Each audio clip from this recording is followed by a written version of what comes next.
Now let's go into some not so good news. According to the Better Business Bureau, 43% of online vacation rental shoppers encounter fraudulent or non-existent properties in their searches. And more than 5 million consumers lose money to vacation rental scams, which is just unbelievable.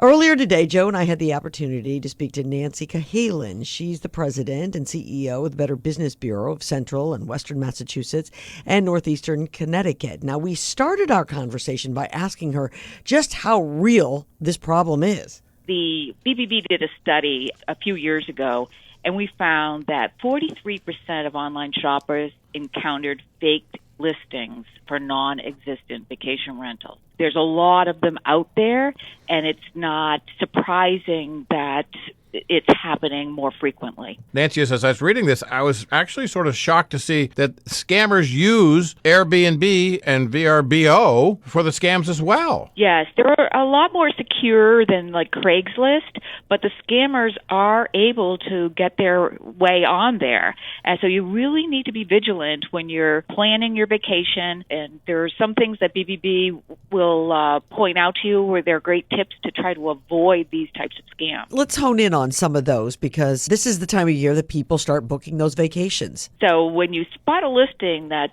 of interest to you, it's a good idea to do a reverse image search to find out if that photo is showing up in other listings that say they're, in different places. And that would tell you right away that this is a scam. Can you take us through a particular situation? We have heard of a number of different types of scams. One would be that it's just a bogus listing. This happens pretty frequently, especially on sites like Facebook Marketplace and Craigslist, where maybe somebody just comes across this. They think it's an unbelievable value. It's a great location. All the things that say this is too good to be true.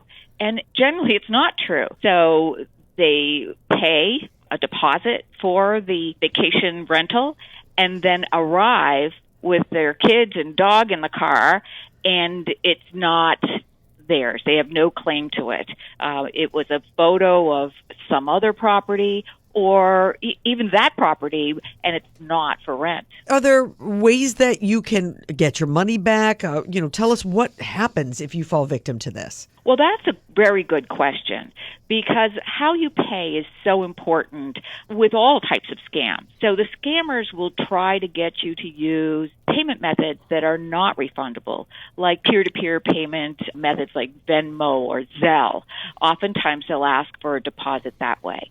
You can't get that back. If you've done that, you're really stuck. All right, so how should you be paying? When you're looking for that vacation rental and you're trying to legitimize it, what is the telltale sign? How should that payment be made? When at all possible, you should always use a credit card because credit cards have fraud protection built in. So if it turns out to be a fraudulent purchase, you can then go back to your credit card company and dispute that charge. So there's protection built in with credit cards that isn't built in anywhere else. And Nancy, I'm assuming that if this would happen to you and you would fall victim to this, not only would you be obviously reporting this to the Better Business Bureau, but can you go to police? Oh, absolutely. Yeah. It's a crime. And don't forget, they've also probably have quite a bit of your personal information that was on that application.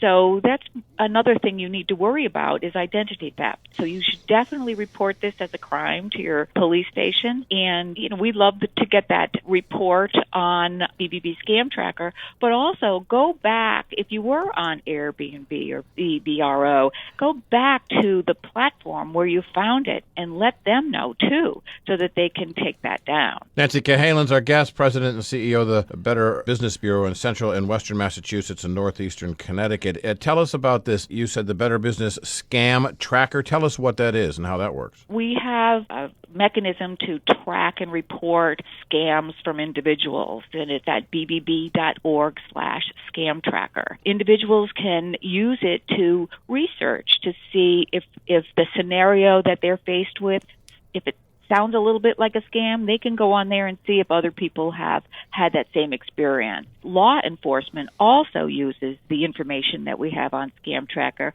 as does the media.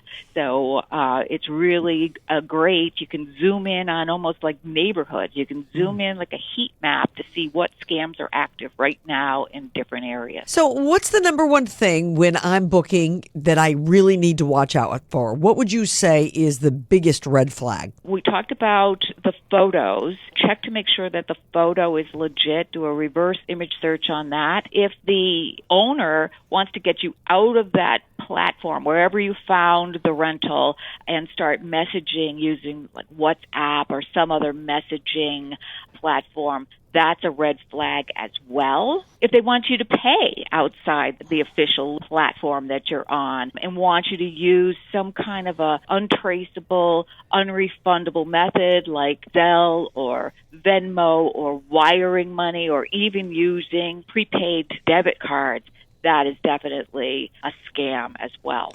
All right, well, let's say a scammer is using one of these legitimate sites. We started the conversation talking about they can even show up on Airbnb and VRBO. Okay, so let's say I'm looking for a Cape Cod rental. I'm on Airbnb. I see something that I like. What do I need to be careful of in the next few minutes? Once you've found that rental, reach out directly to the host and stay in communication with the host. So if you can determine that this is a real individual and you have a open communication method with them, it would make you feel a little bit more comfortable about that rental reservation.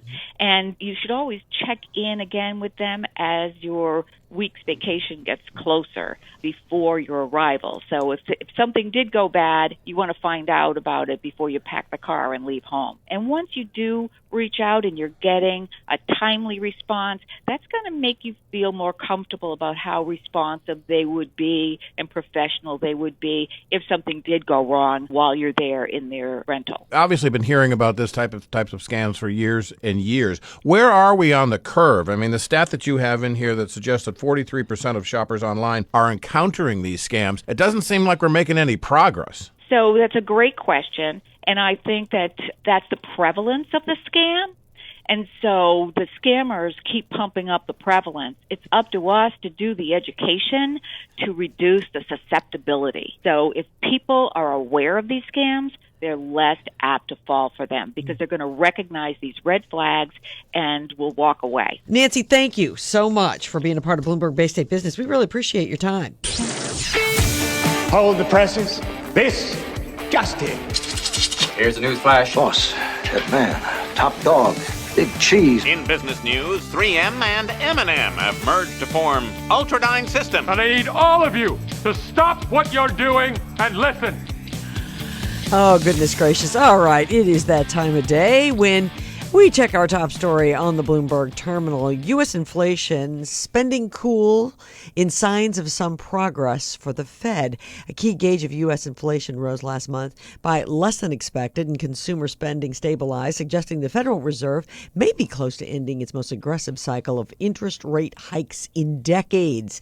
Excluding food and energy, the Fed's preferred inflation gauge, the Personal Consumption Expenditure Price Index, rose 0.3% in February after the prior month was revised down slightly. The overall PCE climbed by the same amount, according to Commerce Department data that was released earlier today. And that is our top story on the Bloomberg terminal at this hour.